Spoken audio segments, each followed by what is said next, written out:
Posar arrived back to a gathering of peoples at the hull dock of Twain. The entry gantry was crowded as news crews, soldiers, tourists, and family members waited for Sam's return.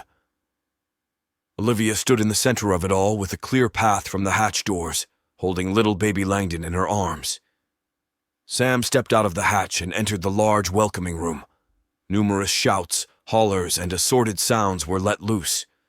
An obelisk news crew standing off to the side aired it on the Beacon Newsnet.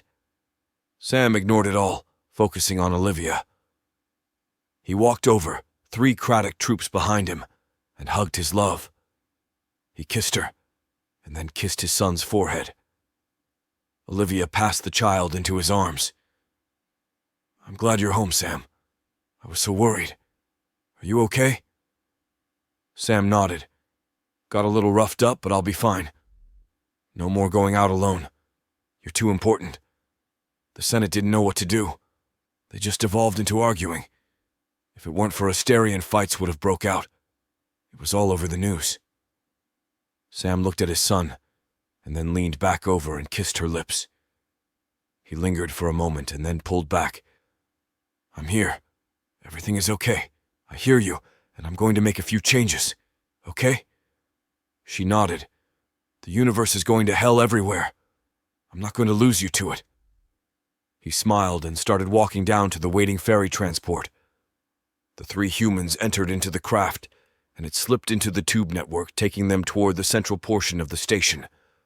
At the rear portion of the Posar, 3 dozen armed troops escorted the great armed diplomats and the Sknecht away to a transport to take them to the brig. Sam didn't sleep well that evening, the nightmare startling him awake. He got around and left his apartment without waking either Olivia or Langdon. Outside his door in the main corridor, he was greeted by 2 armed station security officers in full armor. The taller Craddock raised up its rifle hand. "We're with you, sir." Sam looked over him, noting his several smaller firearms. He then looked at the shorter Infinigan trooper who was carrying a QRF mace, unactivated in his lower right hand. The Infingian nodded to him in human fashion. "Don't worry. I am fully trained. Rending is saved only for extreme circumstances." Sam took a breath, sighing. "All right. Well, let's go. I'm heading into the office." The 2 officers changed their stances, and the 3 marched down the hall. Sam sat at his desk, sipping an Irish coffee, staring at the taller, older-looking hologram of Orbit. "So?" Orbit stared back at him. "Yeah. Sorry they did what they did. I told you already I was heavily preoccupied, and they had blocking software running. I get it. You're forgiven," Sam said. "How are we doing on funds?" "You really are okay?" Orbit asked. "Yes. Nothing a little rest and time won't fix." Sam shifted in his chair, moving a leg onto the desk, resting his calf on the edge. "It actually might have improved relations for us." "With the great arm species?" Sam nodded. "You looked over the files about the Wobbler?" "The Sknecht, sir?" Sam chuckled. "I'm not sir to you anymore. You're free and forgiven. It wasn't your fault, Orbit." "It was my fault, Sam. I wasn't focused on what I should have been. I got too involved in the markets, too involved in contracts, war, and everything else in this station. I wasn't focused on you." Sam took another long sip. "Yeah, the Sknecht. It wobbles when it walks. I think it's funny. I met them. I'm going to name them. I want them in the logs as Wobblers. Can you do that?" "Yes, I can do that, Sam." Sam smiled at the purple hologram. "Well, did you have any luck on the exchange?" Orbit nodded. "Yes, but Cammy is proving just as manipulative. We've been in a back and forth. Good note, though. All the moving clams have helped fund several thousand startups. The SFP took out a large loan and bought a moon near the grazer systems. They're going to start up another nursery along with hundreds of farms. You get me in on that?" "Of course. Your security fund I've tethered to both Cammy's and mine. We did both agree on not screwing you over." Sam sat his legs back down on the floor and sat up. "It's kind of weird she's latched onto me as she has, isn't it?" Orbit pulled up a hologram next to him. Sam looked at it. What is that? It's the communication map on that frequency the Wobbler identified as the Arlong. The Genforge worlds not only receive it, but they retransmit it. Note this bump here. Sam looked at it. Yeah, what is that? That's Cammy transmitting back on it. Sam's eyes grew wide. What the hell? She's in contact with it. Holy fuck shit dogs. What is she doing? She messing with everyone. Orbit shrugged. I've been analyzing it, and so far she is grasping it, figuring out same as I am. You think that's why she's really here? Orbit lowered his eyes, slowly nodding. I think so. Sam leaned back in his chair. The group attractor principle. I hate this. Sam sat his drink down. They've been hauling things out of the rift, haven't they? That one in Finnegan found a ruined preserver ship. Right? Yes. The Infinnegan have done quite well pulling scrap out. Put out an order for them to haul out the Callistote. We need to know what happened that day. I don't think it was random. They have identified it already. It is a known entity, and its trajectory is well documented. Sam looked over at Orbit, staring with a frown. Then why haven't they pulled it out already? It's still under full power. Its speed coupled with its size makes it a very risky endeavor. Sam grabbed up his drink and leaned back, thinking. Well, I need to have a talk with some folks. He spun his chair slowly. Orbit, put together a meal for me at the cornucopia. I'll draw up a list of peoples I want you to invite. I want it kept under the radar, understood? Yes, sir. Sam. Sorry. Sam looked at the AI. No worries, bud. Sam took a bite of steak and shut his eyes. He started chewing it, letting the bits of protein fiber mush around his tongue. He opened his eyes and looked out around the table. Olivia was sitting next to him, smiling back as she took a sip of wine. He looked around, noting the attendees. Grack, the Craddock senator, showed up and was busy eating a cooked grun with carrot sauce. Ba'a was at the far end picking through a salad. Heckletooth sat eating a plate of fallworms. A dozen scribblers sat on a tray eating a whole baked rabbit rat. Guachuk was in his tube, watching everyone else eat food delivered from the kitchen, but had brought his own private-made meal. Asterion and Micah sat near Sam, and both were busy eating. Micah was showing, and Olivia had whispered to Sam she was going to throw a baby shower for her. A cluster of SFP stood around the room watching. Beside them on the wall were projections of Zemudin and Tato the Zumi. Sam swallowed his bite and spoke up. Thank you all for joining me for this meal. Some of you are just here in spirit, and that is a blessing as well. I hope you are having something you enjoy to eat back in your homes or on your run. A round of clinking glasses went around the table. Olivia spoke up. We are all glad you're back home. Guachuk spoke up from his tube. Yes, things fell apart while you were away. Asterion nodded at that. Yes, Sam. We need a clear line of succession in case anything like that ever happens again. You need a vice president.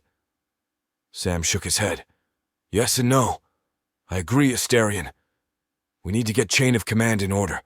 We need a bit more structure, yup. Sam shook his head slightly. I do not, however, plan on running in the next election coming up. I decided I don't want it anymore. Ba'a clapped her vertical mouth several times in shock. No, you are the president. We need you. You are the president. No, I don't think you all do. There are lots of people here. Others are fit to run and should. Olivia put her hand on his. Sam smiled at her and looked back around the table. The files are out there. If you haven't read through it, please do. The station isn't safe, and the more I think about it, the more I don't want to raise a family here. Asterion took hold of Micah's hand and looked over at Sam. You really think this thing is a threat? We've survived quite a bit here. This is our home. We fought for it. Sam nodded at the tower. I agree. We have built this place up, but we could make a home anywhere. Sparrow is thriving. Dam is paying people to settle there. We could build up stronger and faster having a planet to use. We could relocate the capital of the Clouder there. Grack hit the table.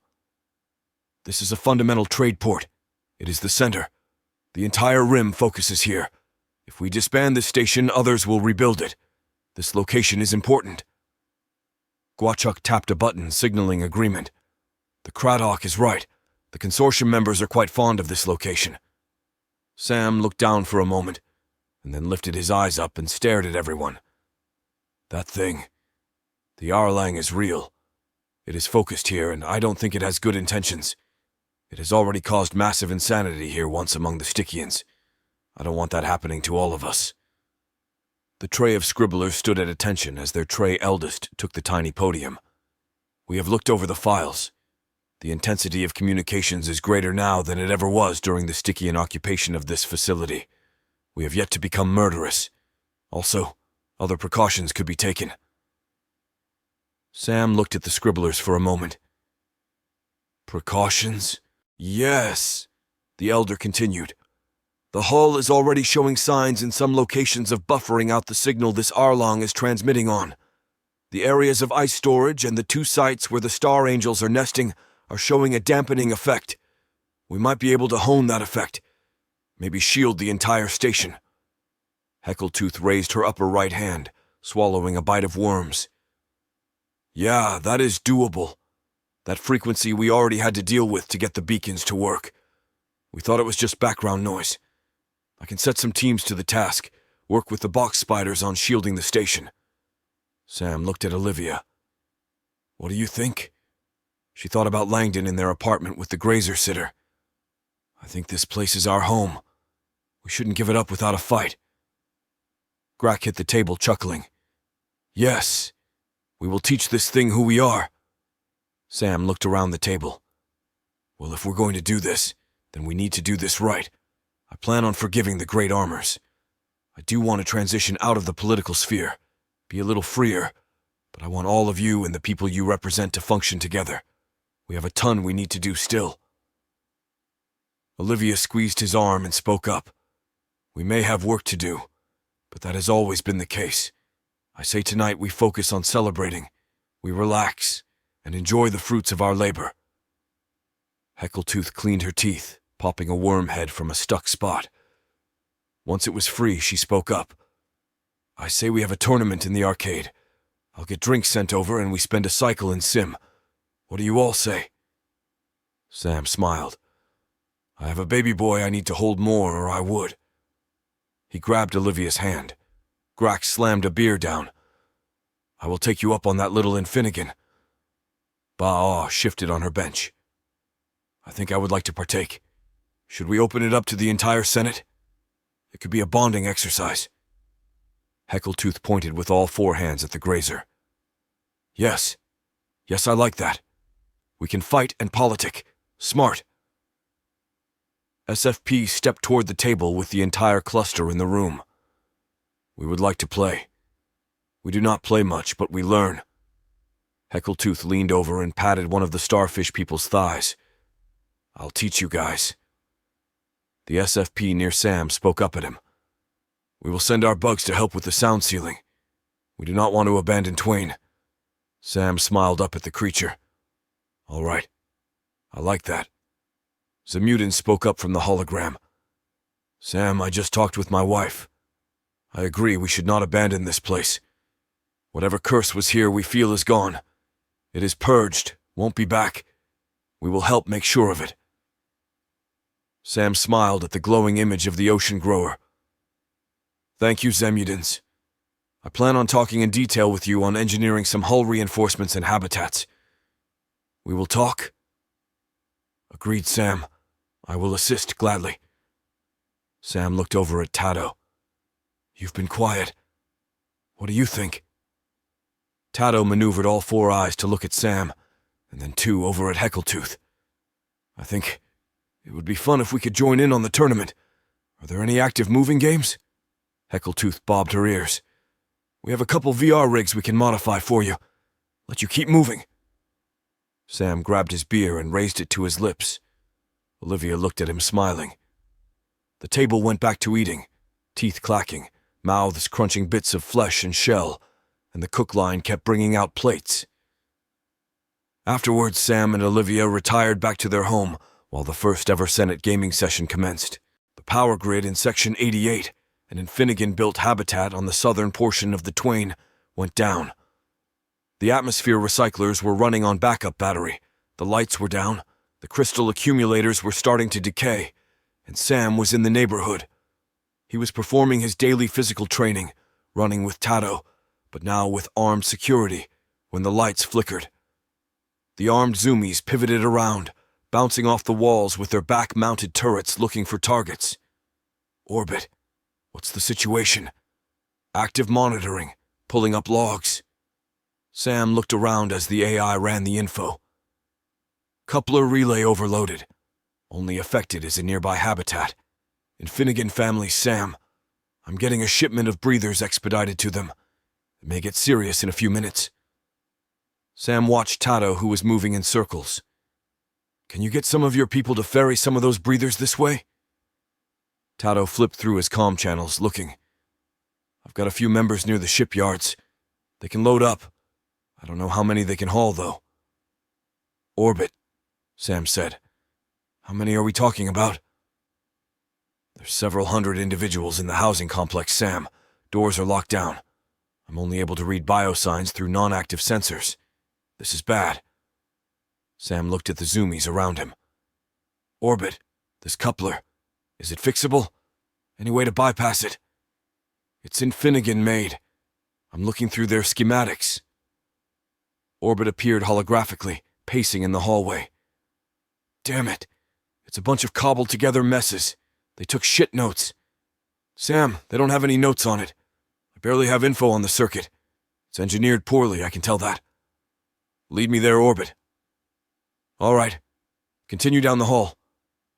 Sam and the zoomies started jogging again, Orbit leading the way. The group reached the sealed door. 5 box spiders were attempting to force the first hatch open, but failing. The locks were emergency sealed and weren't budging. Sam ran his hand over the door. This is repurposed. It looks like a ship outer hatch. Their atmosphere on the other side? Orbit appeared, projected from one of the box spiders. It is a standard airlock. Second door leads into the habitat's maintenance halls. Air there is Infinnegan standard. It'll cut up your lungs if you go in without a suit. Sam felt across the door. I don't know the species. This door could have any number of mechanisms. You have any images of the other side? Yes. Some video logs I've saved from its install. Yeah, here you go. Orbit displayed a series of images showing the interior of the hatch. What are you thinking, Sam? Sam looked at Tato, who was moving back and forth with his officers. Orbit, can you start my tray floating to me? Tato, there is a human district a few halls down. Can you get a spare suit for me to use? Tato swiveled his head. Yes. On my way, Sam. Orbit, guide me. Get someone to get a suit ready. All right. Making contact now. Orbit replied. Orbit, Sam said. Is this an attack? Do we need to be worried? No, I don't believe so. This section the Infinnegan did themselves. They even had the scribblers draw up contracts to allow it to be customized to their standards. So, no oversight then? No, sorry, Sam. They wanted a place fully Infinnegan. No one saw any issue so long as it didn't pose a threat to the nearby facilities. Nothing explosive is running through it, so my algos didn't detect any threats. Sam paced back and forth at the access. Orbit. How are they looking inside? Their air is running thin. From what I can tell from motions, it looks like the mothers are moving the few available breathers amongst the children. Several are laying prone on the floorings. Sam looked over the images hovering around him. He shook his head and reached over to a nearby box spider, pulling it close to himself. He reached over and pulled on another's leg, and used the pointed appendage to sever a hose and connector at the base of the first box spider. He pulled the torch extension off and out from the insides. Through the hole, he reached inside and grabbed a small hanging orb. He pulled it free. Sam held the 2 items over to the second box spider. Orbit, Have it fuse these together. I need to use this torch. Orbit stepped up beside Sam silently. Sam, I know what you're wanting to do. You can't go in yet. Tato is almost to the human facility. They have the suit waiting for you. I don't care, Orbit. There's kids in there. Put it together. I don't care if you're free or whatever, do it. Orbit looked at the torch and fuel supply, then up at Sam. Orbit, help me do this. Please. Orbit stared at him, and the box spider moved over to the door. I didn't want to cut it open, Sam. I'd have to seal this section. You'd be trapped here. Do it, Orbit. Sam pointed to a spot. Right there. We can sever the lever inside and I can pull it open. Orbit started the doors at the far ends of the hall to shut and put the box spider to work cutting. All right. Start oxygenating yourself, Sam. Try not to breathe too much once I breach the second door. Every breath will shred you. Sam nodded. All right. He started taking in a series of exaggerated deep breaths. Orbit cut a fist-sized hole and Sam reached in and pulled the lever. The machinery in the hatch door came loose, and Sam was able to pull it free. Sam looked over the two Zoomy officers. Orbit, their breathers will keep them safe, right? That is correct. All right then, let's cut open the next one. Keep taking in breaths, Sam. Sam sucked in a deep one through his mouth and let it out through his nose. The two Zoomy officers held back as Sam stepped into the breach. He held his breath as he walked down the dark hallway, his eyeglass display brightening it up as he went forward. Orbit whispered in his ear, Sam, this is stupid. Sam opened his mouth to talk, gagging as he took in a breath. His mouth, nose, throat, bronchial tubes, and lungs rang out in pain as microscopic shards cut him. Don't talk, idiot. Keep going forward. Maybe you can fix this before you pass out. Sam nodded and kept walking. He reached a set of stairs and descended into a room full of wires and pipes. There, on your right, Orbit said. Sam turned and looked. A cooked Finnegan was balled up in the corner. Sam looked and traced the skid mark across the room to a wall of large relays. Sam saw one hanging halfway off the wall, scorch marks radiating from it. 3 box spiders entered the room next to him. It must have been trying to steal a part or something. That relay is toast. Sam choked up as he tried to take a breath to talk. He managed to force out a sentence. Wires are melted. What happens if I splice it? I can deactivate the line on my side and it could be possible. There's nothing in here long enough and insulated enough to hold that kind of current, though. Sam, go ahead and turn back. If you get to the hallway hatches, you will be all right. There's nothing you can do here.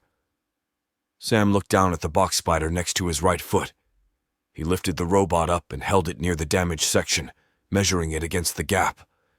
He pulled its leg taut, and it more than stretched the span. Kids will suffocate in there. Sam pulled on the metal robot, stretching it. Wires and joints bent and gave. The leg pulled free, revealing an inner mounting structure. Inside of leg conducts? Yes. It is conductive, but it's not going to handle the load. It'll fry explosively if you use it, Sam. Sam ripped off the toe point of the leg, revealing another metal mount knuckle. He stretched the leg out over the span between the main power wires. Fuse it in. Orbit issued an audible sigh over the comm, and then moved the box spiders up onto equipment. The 2 spiders started welding the broken leg into place. Sam struggled for a moment, coughing up a spattering of blood. He held it firm, and in a moment it was welded, connecting the wrist thick cables. Sam stepped backwards and slumped down the wall next to the Finnegan's cooked corpse. Turning power back on. Shield your face, it's probably going to flash. Sam raised his arm over his face and waited. Nothing happened.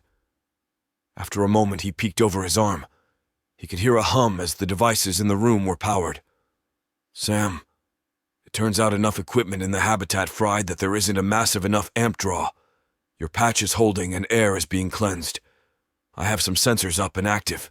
There are dead, but there were many more that were on the brink and are going to live now. Teams are already setting up for rescue. Sam coughed again, spitting up a mouthful of blood. Don't clone me. I'm done. You're going to make it, Sam. You got a son that needs you. Hold on. You're going to be okay. Sam woke up disoriented in a hospital bed. Olivia was sitting beside him. He struggled. Wires were fitted to his chest, and a tube was in his throat. Olivia rushed over and squeezed his hand. Hey, relax. You're not supposed to be awake yet. She raised her head up and yelled, Kami! He's awake! A pink hologram hovered into the room and rushed over to the bedside. Sorry, Sam. You're not strong enough yet. You need to rest still. You're going to be fine. Sam struggled a bit, and Olivia squeezed his hand tighter. Then his eyes fell back shut, and everything went black.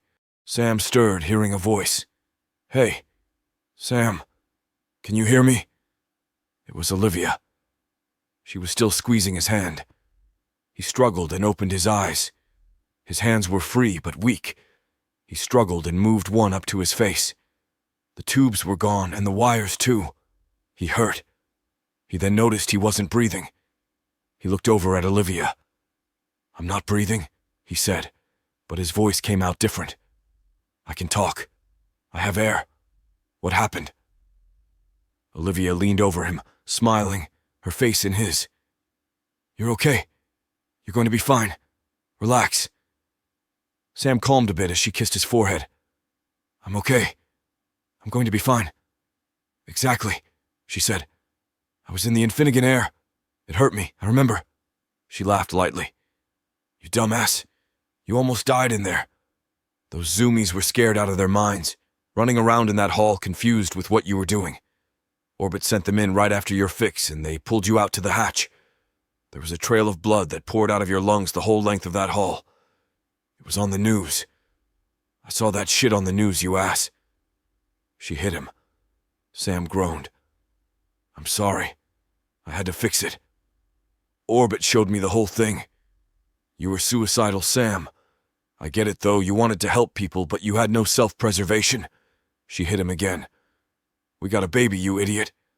Sam stared at her and nodded. Yeah. She leaned back in, forehead to his forehead.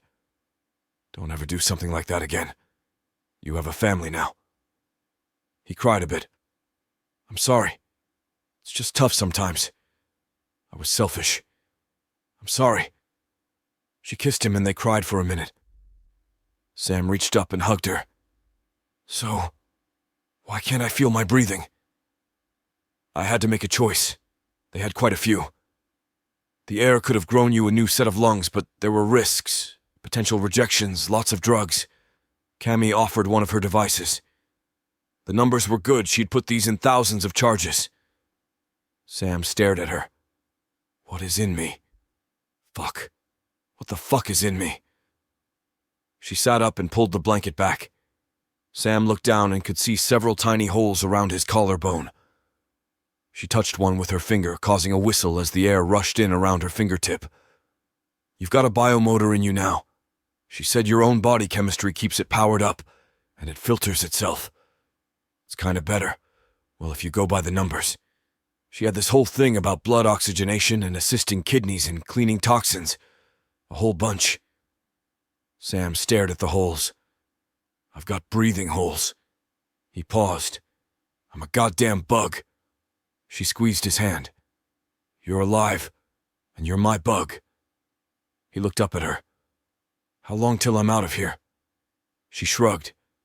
The air will be by later. They said they wanted to talk to you about it. Instructions and everything. I already have a packet. Sam reached up and held his chest. There's a hunk of Kami in me. He looked at Olivia. I don't like it. She smiled and squeezed again. Sam was eating lunch, still in his hospital bed, when Asterion and Micah entered. Micah was showing, and the two were holding hands as they came in. Asterion ducked so his horns didn't graze the ceiling. He knelt down next to Sam. Hey, bud. I heard you were up and around. How are you? Sam sat his plate down on the tray. Olivia moved the tray table away from his bed. Sam smiled at her and then looked at Asterion. I'm doing better. Getting my strength back. Asterion sat down in the chair next to him. I heard you got metal lungs now. That true? Metal, plastic, who knows? The air gave me the chemistry of it, and it went over my head. It's safe? It's rogue tech, right? Sam shrugged. No idea. Hope so. Asterion held out his hand, and Sam took it. I'm glad you're not dead, Sam. We need you here, you know. Sam looked over at Olivia, and then back at the tour. Yeah, I know. I still got some stuff to do. Sam let go and smiled. Well, shit, how you been? I heard you and Bawa bought a second tour ship. So your business is growing, right? Asterion nodded. Yeah, it's been good. I actually wanted to talk to you about it. He looked over at Olivia. If you're up to it, of course. I don't want to be a burden. Sam laughed. Nah, what's going on? Asterion straightened in the chair. You're a celebrity, Sam. Lots come here to see the Star Angels, but lots come hoping to see you. Sam's eyes widened. Really? Asterion nodded. Yeah. I actually want to make a tour based on shit you've done. I kinda was hoping to maybe get a biography from you, or a tour of things you've done here. Sam looked over at Olivia. She just smiled back at him, nodding. Sam looked at Asterion and Micah. Okay, what were you thinking? Asterion perked up, his voice quickening. Oh, well, we had lots of ideas. First, the tour, like the old tour of the stars I read about on Earth. People want to know where you fought, where you live, and now that in Finnegan habitat. Oh my God, so Baal was even talking maybe funding a park, getting you a statue. People need a park here. Sam nodded. We could use a park here. I like that idea. The tour sounds fun too. I'm down for that. What else you got? Micah walked closer and put her hand on Asterion's shoulder. Asterion got serious and spoke again. We also wanted to know if you'd be willing to help start a fund for a school. What do you think? Olivia stood up quickly. Yes, we need that. Sam looked over at her, and then back at the two visitors. Yes, I'll put together a plan for a school. Micah smiled at Olivia. Thank you, both of you. I was worried a bit. I'd be a sucky teacher. I didn't know what we were going to do. Asterion squeezed her and leaned his large head into her side, careful of his horns. Sam, let me know when you are feeling better. We'll do that tour. I'll take notes, maybe get Bao to join us. Sam smiled. Sounds good.